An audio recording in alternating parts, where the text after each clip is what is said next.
بعد میں ابراہا نے بغاوت کی اور بغاوت کر کے اس نے اقتدار پر قبضہ کر لیا۔ جب اطلاع ملی شاہ نجاشی کو تو اس نے کہا کہ اس بغاوت کا اس کو خمیازہ بھگتنا پڑے گا۔ ابراہا نے معافی مانگی اور اپنی وفاداری کا اظہار کیا شاہ نجاشی کے ساتھ، تو شاہ نجاشی نے ابراہا کی حکومت کو تسلیم کر لیا۔ ابراہا نے اب وہاں پر بہت سارے گرجے بنائے۔ ایک اور بہت بڑا گرجا بنایا القلیس کے نام سے۔ وہ اس لیے بنایا کہ وہ چاہتا تھا کہ ایک زمانے میں قوم سبا یمن میں تھی اور پوری تجارتی اجارہ داری یمن سے لے کے شام تک اس کو حاصل تھی۔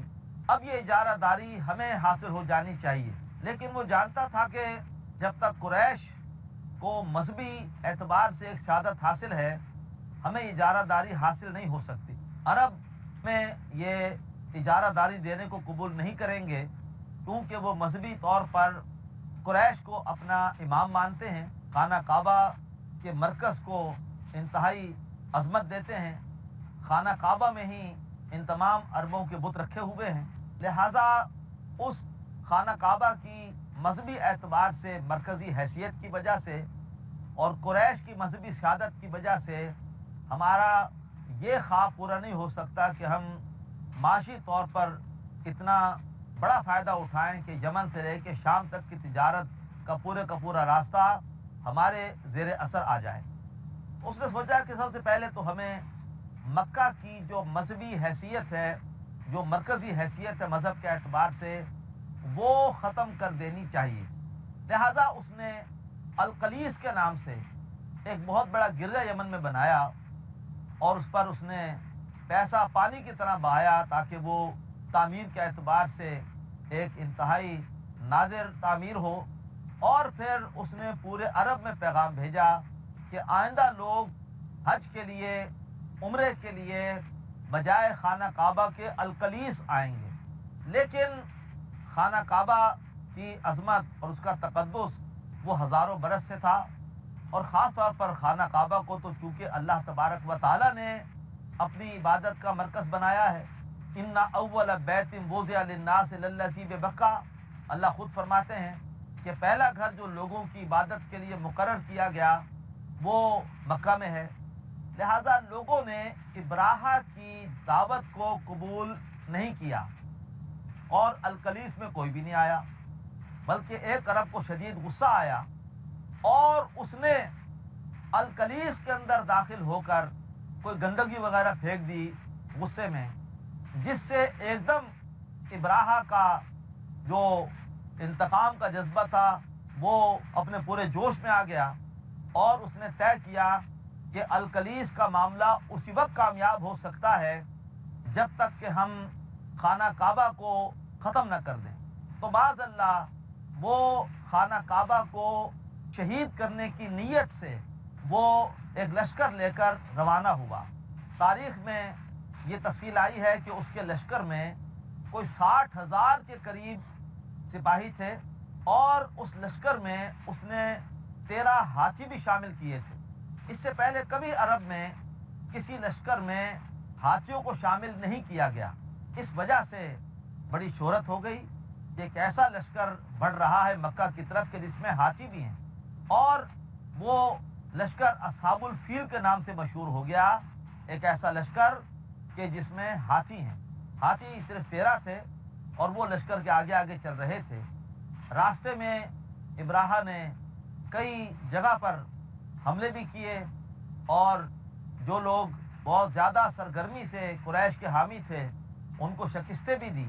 طائف پہنچ کر اس نے اہل طائف پر بھی حملہ کرنے کی کوشش کی، لیکن انہوں نے صاف صاف کہہ دیا کہ ہم تمہارے عزائم کی راہ میں رکاوٹ نہیں بنیں گے، ہمیں کچھ نہ کہو، بلکہ انہوں نے ایک شخص دے دیا ابراہا کو کہ وہ رہنمائی کرے گا اس کی خانہ کعبہ تک پہنچنے کی۔ وہ شخص راستے میں مر گیا، اس کی قبر موجود تھی، اور عرب طویل عرصے تک اس کی قبر پر سنگباری کرتے رہے کہ یہ وہ بدبخت شخص ہے کہ جس نے خانہ کعبہ کو تباہ کرنے کی نیت سے آنے والے لشکر کی رہنمائی کی تھی۔ بہرحال ابراہا آگے بڑھا اور اس کے سرداروں نے مکے کے قریب پہنچ کر بہت سارے جانور جو لوگوں کے چر رہے تھے وہ انہوں نے اپنے قبضے میں لے لیے۔ اللہ کے رسول صلی اللہ علیہ وسلم کے دادا عبد المطلب جو کہ اس وقت قریش کے سردار تھے، ان کے بھی اونٹ جو چل رہے تھے ان پر بھی ابراہہ کے لشکروں نے قبضہ کر لیا۔ عبد المطلب کو جب اطلاع ملی تو وہ آئے ابراہہ کے پاس۔ ابراہہ نے جب ان کو دیکھا تو جو بھی ان کی شخصیت کے اندر وجاہت تھی اس کو پسند آئی۔ اس نے عبد المطلب کا پورا اکرام کیا، انہیں عزت دی، اپنے ساتھ تخت پر بٹھایا اور پوچھا کہ آپ کیوں آئے ہیں؟ عبد المطلب نے فرمایا کہ تمہارے جو لشکر ہیں انہوں نے میرے کچھ اونٹوں پر قبضہ کر لیا ہے، میں اس لیے تمہارے پاس آیا ہوں کہ تم میرے اونٹ چھوڑ دو۔ ابراہہ نے کہا کہ میں تو آپ کو بڑا سمجھدار آدمی سمجھا تھا، لیکن مجھے بڑی حیرت ہے کہ میں خانہ کعبہ کو ڈھانے کے لیے آ رہا ہوں جو کہ آپ لوگوں کے لیے بڑا مقدس ایک مرکز ہے، آپ نے اس کے حوالے سے کوئی بات نہیں کی، اور آپ نے اگر بات کی ہے تو اپنے اونٹوں کے لیے بات کی ہے۔ بڑا پیارا جواب دیا عبد المطلب نے، اونٹ میرے ہیں لہذا ان کی فکر مجھے ہے، خانہ کعبہ اللہ کا گھر ہے، اللہ تعالیٰ اپنے گھر کی خود حفاظت فرمائے گا۔ ناظرین، واقعے کا باقی حصہ انشاءاللہ بریک کے بعد ہمارے ساتھ رہیے گا۔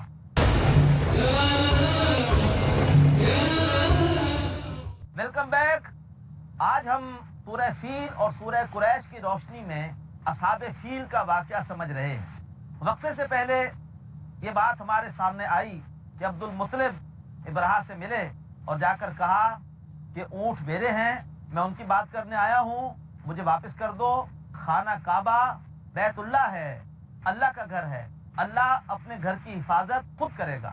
ابراہہ نے ان کے اونٹ واپس کر دیے۔ اس کے بعد ابراہہ بری نیت کے ساتھ آگے بڑھا اور منا کراس کرنے کے بعد وادی میسر کے پاس پہنچنے لگا تو اس کے ہاتھیوں نے آگے بڑھنے سے انکار کر دیا، لیکن جیسے ہاتھیوں کا رخ پھیرتے تھے واپسی کی طرف ہاتھی اس کے لیے تیار ہو جاتے تھے۔ گویا یہ اللہ کی طرف سے ایک انڈیکیشن تھی ابراہہ کے لیے کہ باز آ جاؤ، اس ناپاک حرکت کا ارتکاب نہ کرو، دیکھو تمہارے ہاتھی بھی اس ناپاک حرکت کے لیے تیار نہیں ہیں۔ لیکن ابراہہ نے اس پوری کی پوری علامت سے کوئی سبق حاصل نہیں کیا اور اپنے ناپاک ارادے سے آگے بڑھا۔ جیسے ہی وہ مزدلفہ سے آگے بڑھا وادی میسر میں پہنچا، یہ وادی میسر مزدلفہ اور منا کے درمیان ہے، اسی وقت اللہ تبارک و تعالی نے کچھ پرندے جھنڈ کے جھنڈ بھیجے۔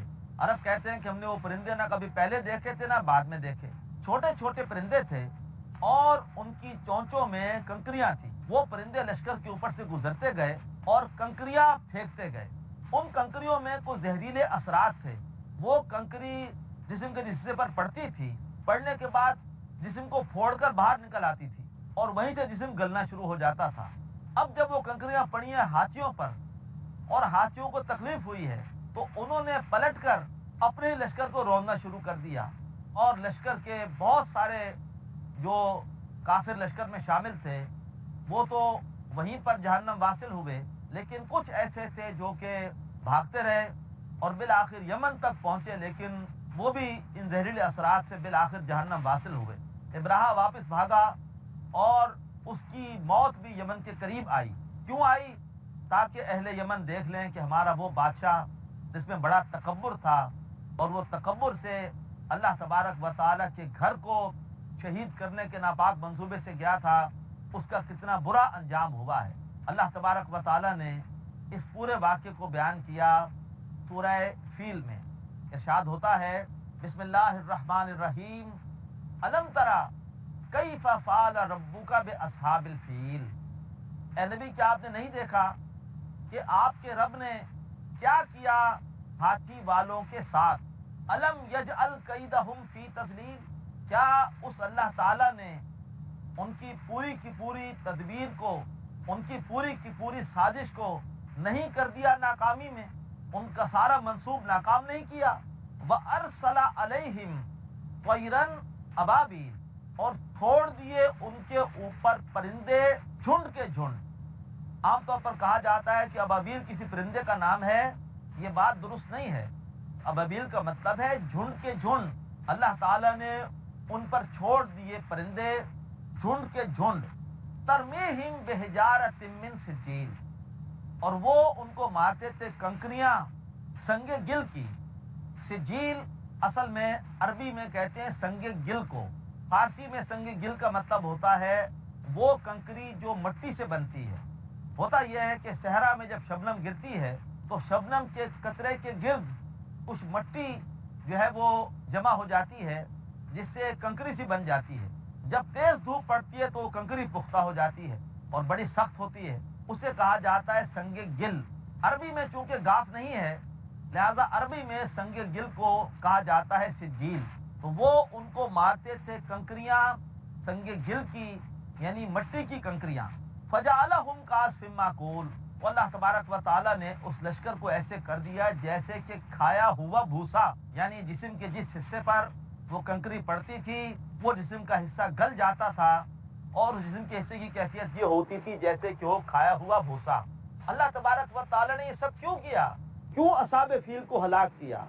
اس کا جواب ہے آگے سورہ قریش میں، لإیلاف قریش، قریش کو فائدہ دینے کے لیے، ایلافہم رحلۃ الشتاء والصیف، ان کو فائدہ دینے کے لیے ان کے سردیوں اور ان کے گرمیوں کے سفر کے لیے۔ ابراہ چاہتا تھا کہ جو تجارتی سفر ہیں اس پر ہماری اجارہ داری ہو۔ اللہ تبارک و تعالیٰ نے ان کے یہ منصوبے، ابراہ کے یہ منصوبے ناکام کر دیے اور قریش کی تجارت کو محفوظ رکھا، اور اسی وجہ سے اللہ نے ابراہ کو اور اس کے لشکر کو ایک مورچے کے ذریعے سے برباد کیا تاکہ قریش کو یہ تجارتی فائدے حاصل رہیں اور وہ حسب ثابت سردیوں میں سفر کرتے رہیں یمن کا اور گرمیوں میں سفر کرتے رہیں شام کا۔ فَلْيَعْبُدُوا رَبَّ هَٰذَا الْبَيْتِ، تو چاہیے ان قریش کو کہ یہ عبادت کریں اس گھر کے رب کی۔ یہ بدبخت عبادت کر رہے ہیں بتوں کی، حالانکہ اس گھر کی وجہ سے انہیں اللہ تبارک و تعالیٰ نے کتنی بڑی سہولت دے رکھی ہے۔ اس گھر کی وجہ سے ایک پوری حدود ہے جو حدود حرم کہلاتی ہے، جس میں ہر طرح کا جنگ و جدال منع ہے۔ یہ پوری طرح سے امن کے ساتھ مکے میں رہ رہے ہیں، جبکہ اطراف میں جنگیں ہوتی ہیں، لوگ مارے جاتے ہیں۔ یہ پورے کا پورا امن کس وجہ سے ہے؟ اس اللہ کے گھر کی وجہ سے ہے۔ اور جو انہیں خطرہ تھا کہ ان کی تجارت پر یمن کے عیسائی وہ قبضہ کر لیں گے، اس گھر کی وجہ سے اللہ تبارک و تعالیٰ نے عیسائیوں کا منصوبہ ناکام کیا۔ انہیں اللہ تبارک و تعالیٰ کتنا بڑا معاشی فائدہ دے رہا ہے اس گھر کی وجہ سے، لیکن یہ ایسے ناشکرے ہیں کہ بجائے اس کے کہ اس گھر کے رب کی عبادت کریں یہ عبادت کر رہے ہیں بتوں کی۔ فرمایا فَلْيَعْبُدُوا رَبَّ هَٰذَا الْبَيْتِ، ان کو چاہیے کہ وہ عبادت کرے اس گھر کے رب کی۔ رب وہ ہوتا ہے کہ جو مالک ہوتا ہے، اور جو مالک ہوتا ہے وہی ضروریات بھی پوری کرتا ہے۔ اللہ تبارک و تعالیٰ مالک ہے، رب ہے، وہ ہمیں رزق بھی دے رہا ہے، وہ اللہ تبارک و تعالیٰ ہمیں ہر طرح کی حفاظت بھی دے رہا ہے۔ اب ہمارا کیا کام ہے؟ ہمارا کام یہ ہے کہ اللہ کی بندگی کرے، اللہ کی اطاعت کرے، اللہ کا کہنا مان۔ فَلْيَعْبُدُوا رَبَّ هَٰذَا الْبَيْتِ، ان کو چاہیے کہ اس گھر کے رب کی عبادت کریں۔ الَّذِي أَطْعَمَهُم مِّن جُوع، وہ رب کے جس نے ان کو بھوک میں کھانا دیا، ان کے لیے ایسے تجارتی فائدے فراہم کیے کہ جس کی وجہ سے ان کی معیشت بڑی خوشحال ہے اور یہ ایک عیاشی کی زندگی بسر کر رہے ہیں۔ وَآمَنَهُم مِّن خَوْفٍ، اور جس نے ان کو خوف سے امن دیا ہے۔ لہٰذا اس خانہ کعبہ کی وجہ سے یہ ہر طرح کے خطرات سے محفوظ ہیں۔ ایک پوری حدود ہے حرم کی جس کا احترام پورے عرب کے لوگ کرتے ہیں، اور ان حدود کے اندر کوئی جنگ و جدال نہیں ہوتا، اور ان حدود کے اندر ہر طرح کا امن و امان ہے۔ ان کو چاہیے کہ اللہ کا شکر ادا کریں، اللہ ہی کی بندگی کریں، اسی کی اطاعت کریں، اسی کے سامنے سر جھکائیں، اسی سے محبت کریں، اس لیے کہ ان کا ان پر بہت بڑا احسان ہے۔ محترم ناظرین، یہ جو سورہ فیل میں ہمارے سامنے ایک معجزے کا ذکر آیا، یہ ذکر بھی ساتھ چلتا رہے کہ بعض لوگ ہمارے ہاں ایسے مفسرین ہیں روشن خیال جو کہ معجزات کا انکار کرنے کے حوالے سے ان کی خاص طبیعت ہے، چاہتے ہیں کہ ہر چیز کو عقل سے ثابت کریں۔ انہوں نے کہا ہے کہ یہاں پر جو لفظ آیا ہے تیرن، یہ اصل میں بری قسمت اس کا مفہوم ہے۔ اللہ تعالیٰ نے بری قسمت چھوڑ دی ہاتھی والوں پر، لیکن شاید لغت سے واقف نہیں ہیں۔ بری قسمت کے لیے لفظ طائر استعمال ہوتا ہے، طیر استعمال نہیں ہوتا، اور طائر کے حوالے سے اگر کسی کو بری قسمت کے حوالے سے کسی پر نحوست ڈالنی ہو انزلنا کے الفاظ آتے ہیں، ارسلنا کے الفاظ نہیں آتے. یہاں ارسلہ کے الفاظ ہے اور طیر کے الفاظ